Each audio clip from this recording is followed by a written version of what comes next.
Hello, this is John T. Rhapsodes Esquire, purveyor of awesome old-school audio stories, bringing you a spooky one today from 1847 called Dr. Heidegger's Experiment by Nathaniel Hawthorne. Hawthorne walked the earth from 1804 to 1864, mostly in New England. One question posed by this story is, would you drink it, even knowing the limitations and consequences? Hear the words of old. Dr. Heidegger's Experiment from 1847 by Nathaniel Hawthorne. That very singular man, old Dr. Heidegger, once invited 4 venerable friends to meet him in his study.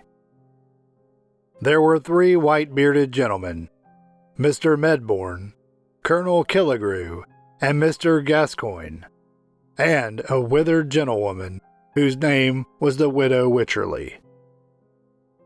They were all melancholy old creatures who had been unfortunate in life, and whose greatest misfortune it was that they were not long ago in their graves.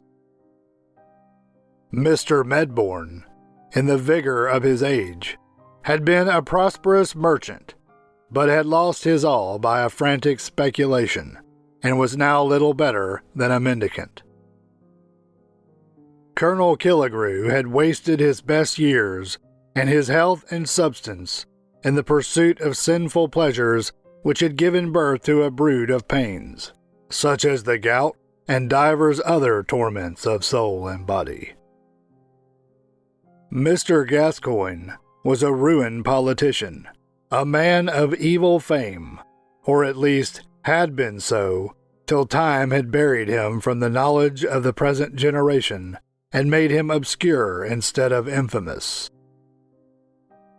As for the widow Wycherley, tradition tells us that she was a great beauty in her day, but for a long while past she had lived in deep seclusion on account of certain scandalous stories which had prejudiced the gentry of the town against her.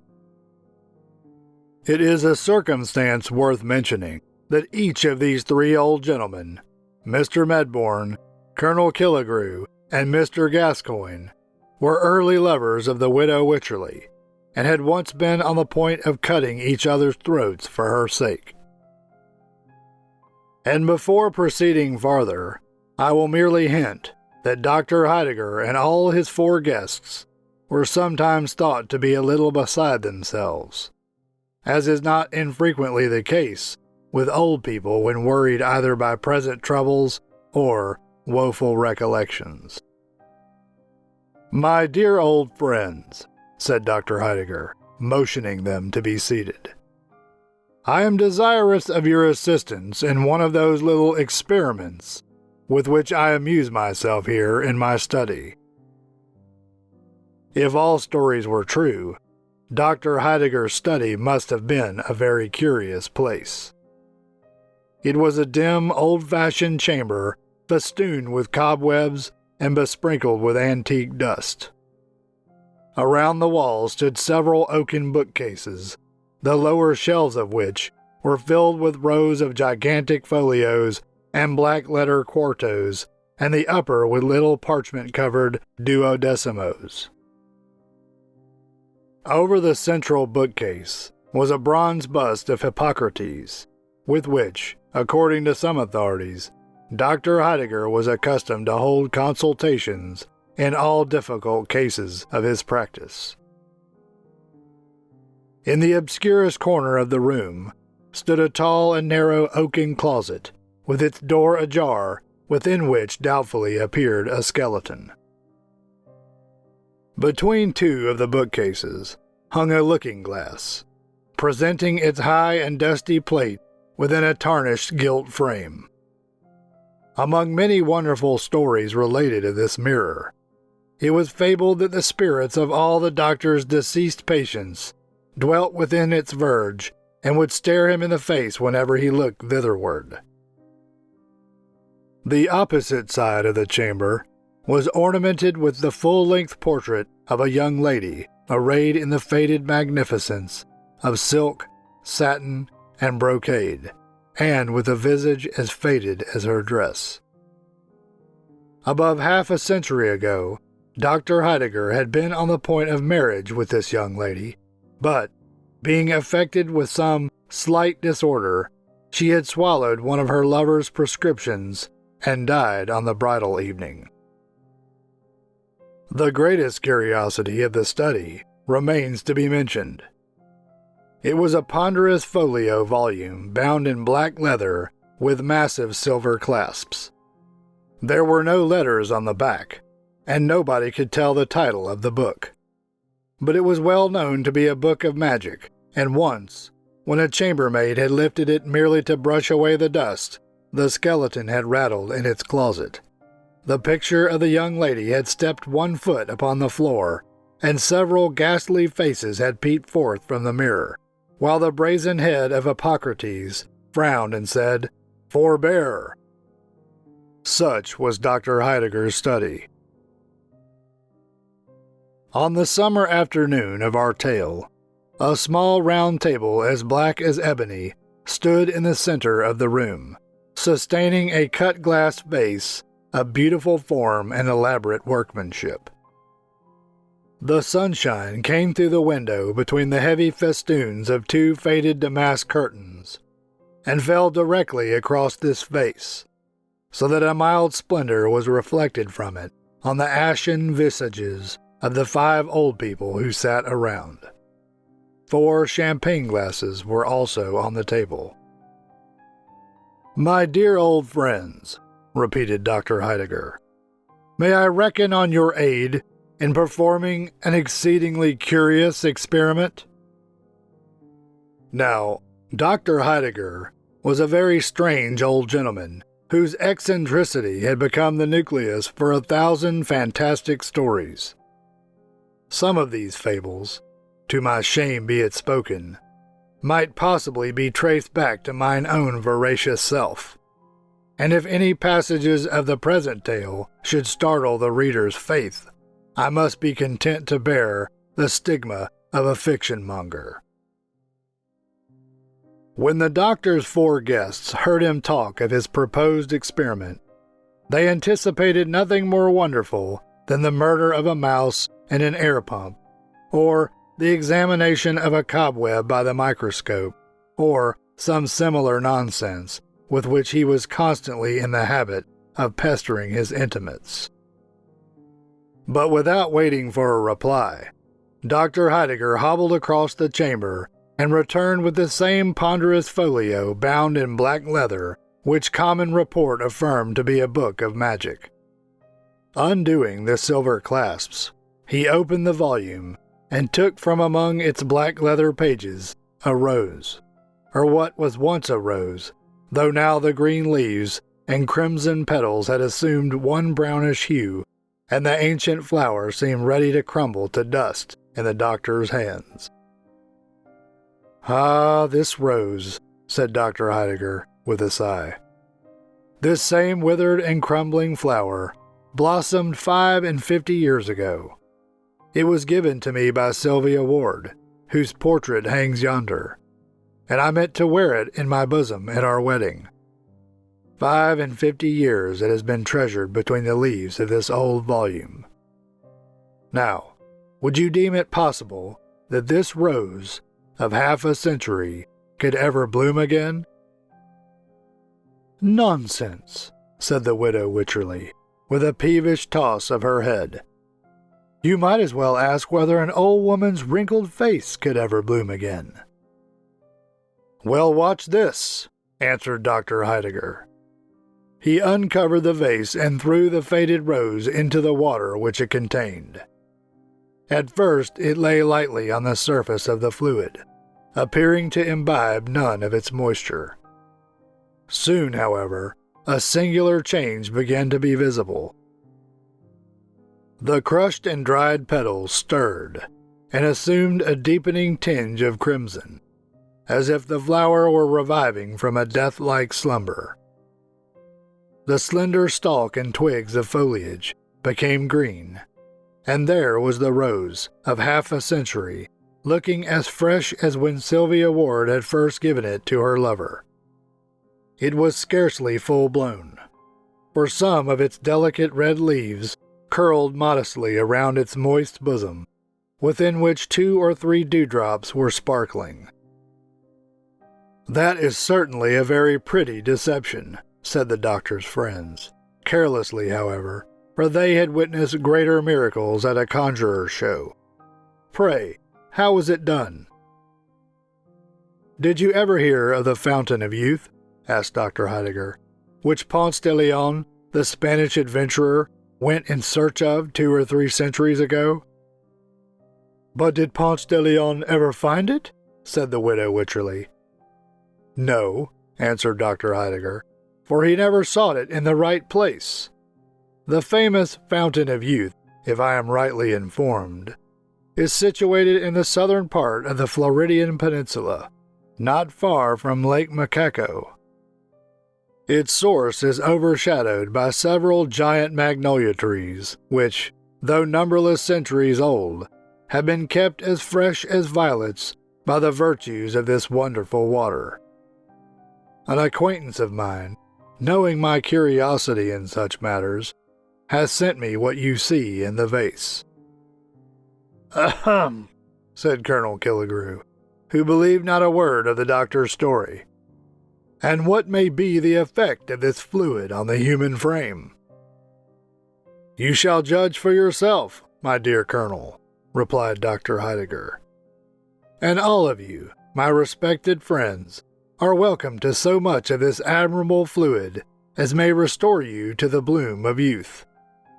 For my own part, having had so much trouble in growing old, I am in no hurry to grow young again.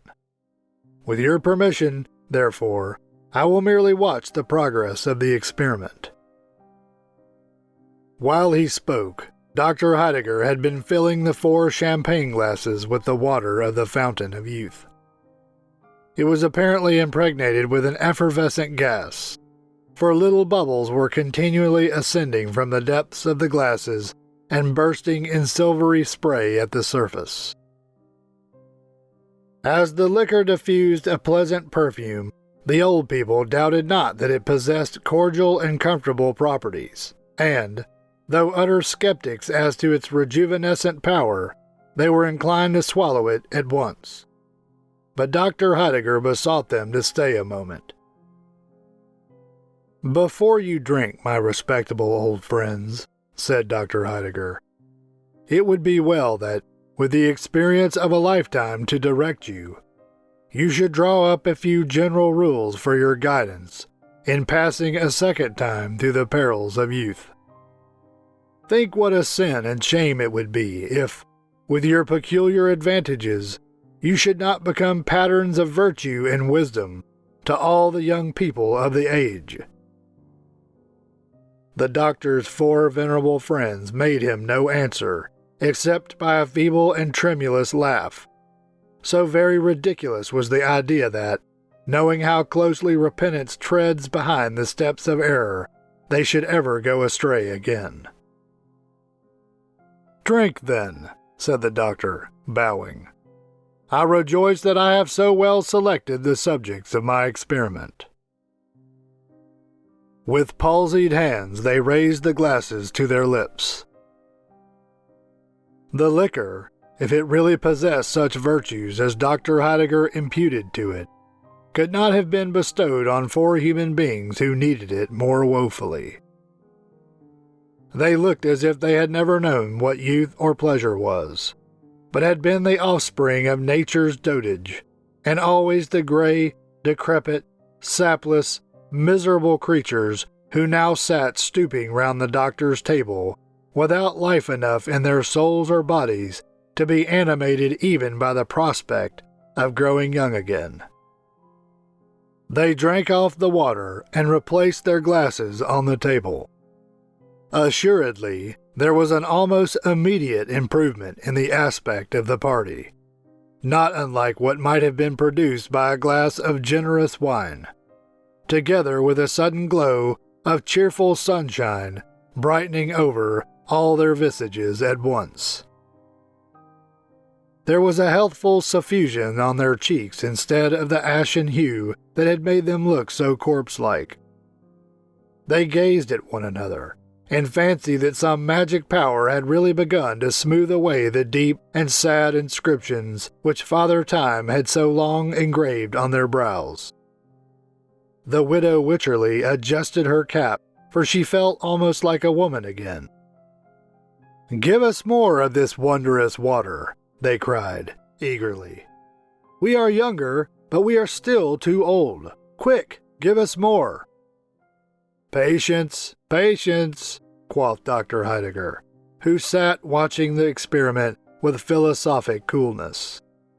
"You have been a long time growing old. Surely you might be content to grow young in half an hour. But the water is at your service."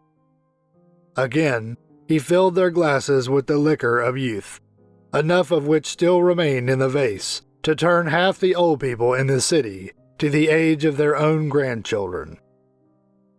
While the bubbles were yet sparkling on the brim, the doctor's 4 guests snatched their glasses from the table and swallowed the contents at a single gulp.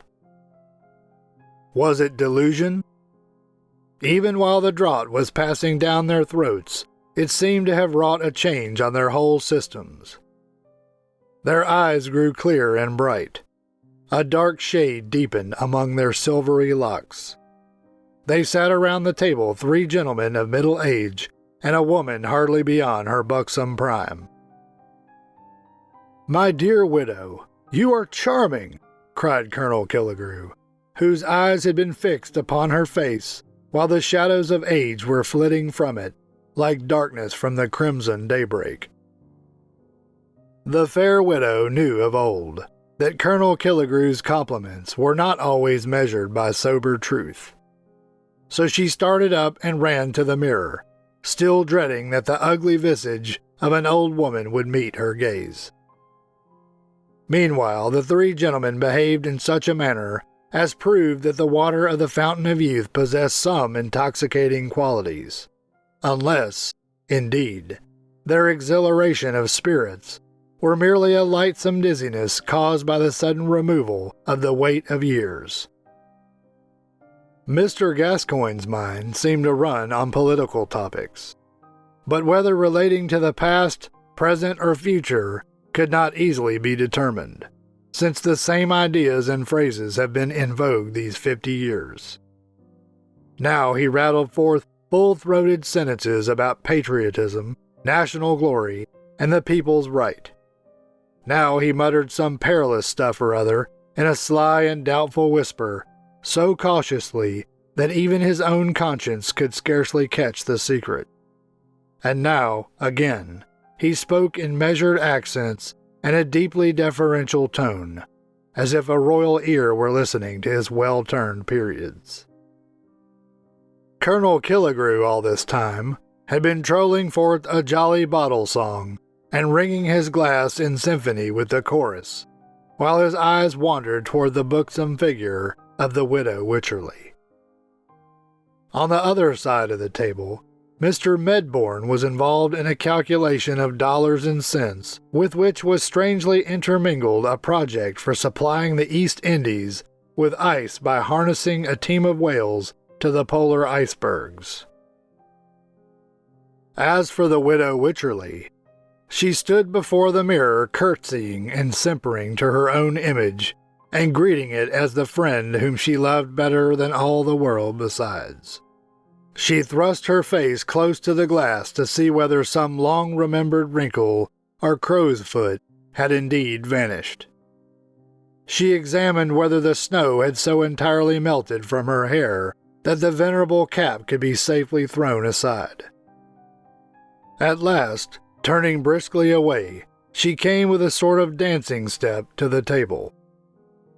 "My dear old doctor," cried she, "pray, favor me with another glass."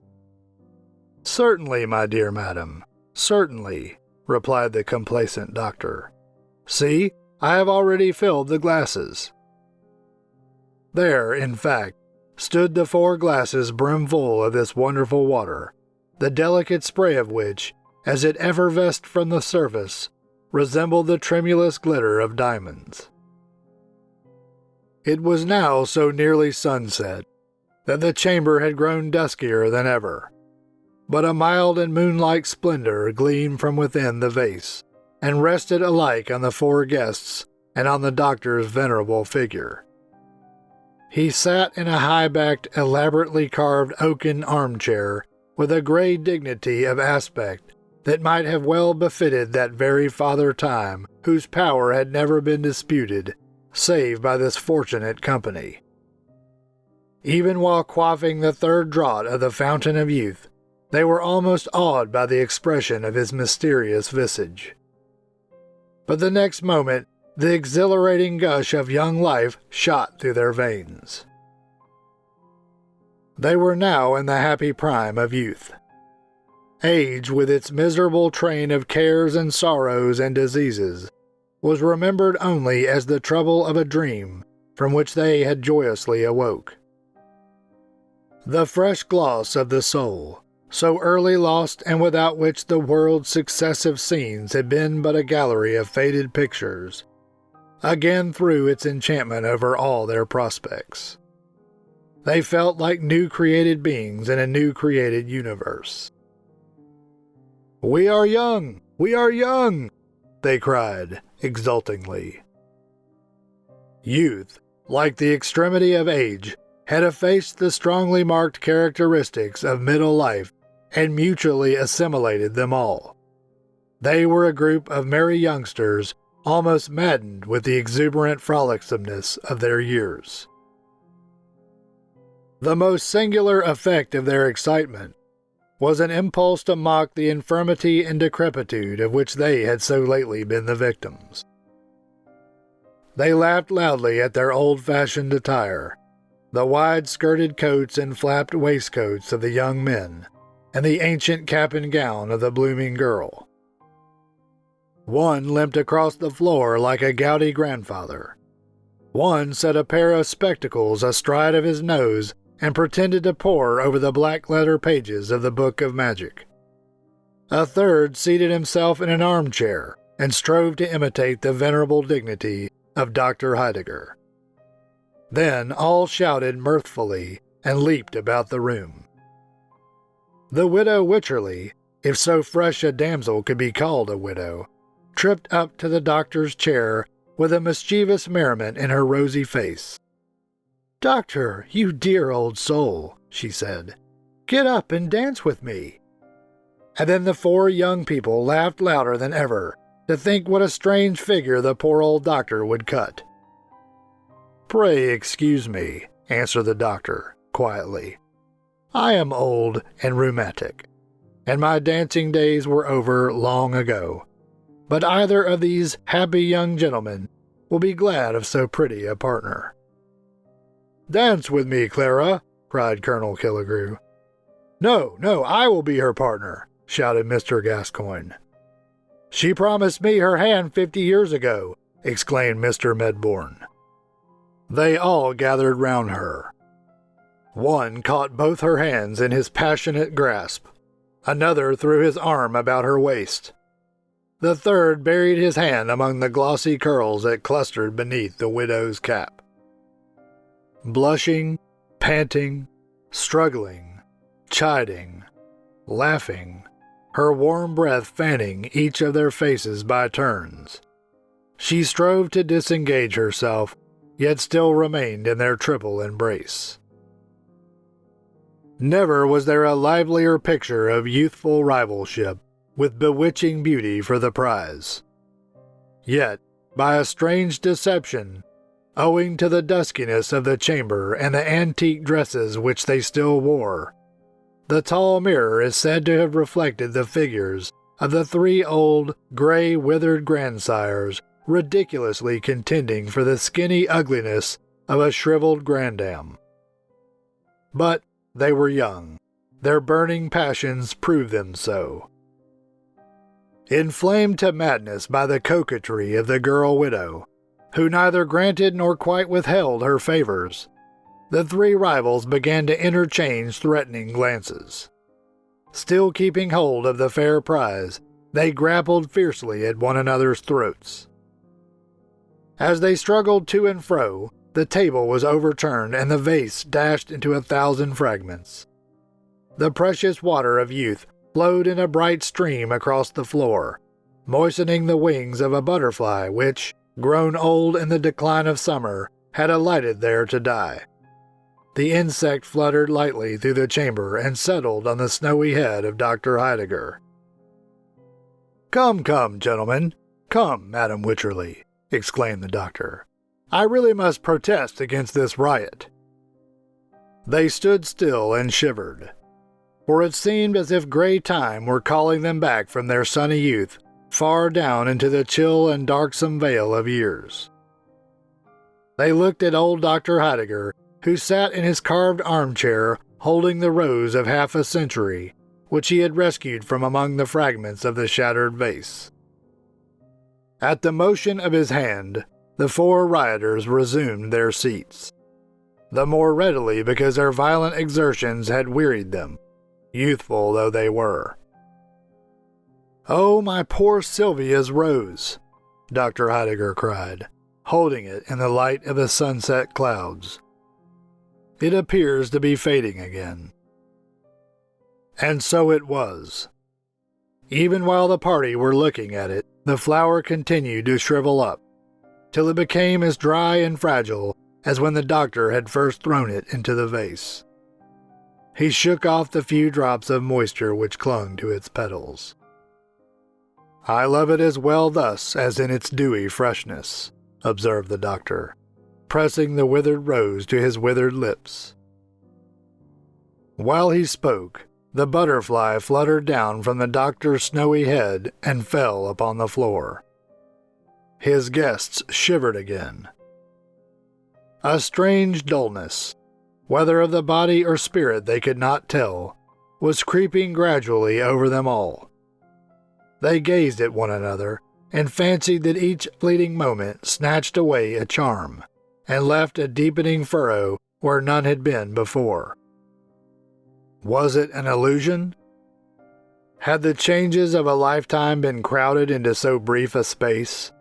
And were they now 4 aged people sitting with their old friend Dr. Heidegger?